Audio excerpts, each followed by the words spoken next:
สำหรับลูกค้าที่ท่านใดที่ยังบ่เข้าใจวิธีสร้างเฮ็ดร้านเฮาให้เป็นแอดมินเฮาจะมาขอแนะนำเนาะโดยที่เฮาขออนุญาตใช้ภาษาอังกฤษเพื่อว่าจะมีการเปรียบเทียบได้ง่ายเพราะว่าลูกค้าบางคนก็อาจจะเป็นภาษาอังกฤษบางคนก็อาจจะเป็นภาษาไทยขอเริ่มต้นด้วยภาษาอังกฤษเลยเนาะเฮาเข้ามาตั้งค่านี้สมมุติเฮาเข้ามาเพจนี้สมมุติว่าลูกค้าคนใดอยากให้เฮาเข้าเป็นแอดมินเพจใดเฮาก็สามารถพิมพ์ได้เข้ามานี้เนาะedit page นี้เลื่อนลงมามีคำว่า setting คำว่า page loan นี่เขาก็ add ห้านเฮาเขาจะใส่ password ก่อนเนี่ยเป็นเขาจะใส่ password เขาจะบ่ให้ลูกค้าเห็นเนาะขออภัยแต่ว่าลูกค้าก็สามารถพิมพ์ password Facebook ของลูกค้าเองนั่นแหละใส่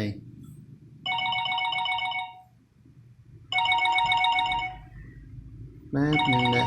อันนี้เป็นคลิปวิดีโอสดๆบ่ได้มีการตัดต่อมันก็เลยจะมีเสียงหลังจากเฮาพิมพ์ password ใส่แล้วมันก็จะขึ้นมานี่เฮาก็พิมพ์ชื่อร้านเฮาใส่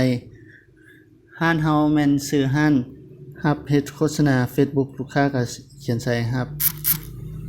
เฮ็ดโฆษณานี่มันจะขึ้นมานี่เฮาก็แอดเข้าไปเลยแอดมินมันจะเฮ็ดเป็นแอดมินหรือเป็นตัวใดก็ได้อยู่ในนี้แล้วแต่ลูกค้ากำหนดเอาจำนี้ก็ถือว่าสำเร็จละ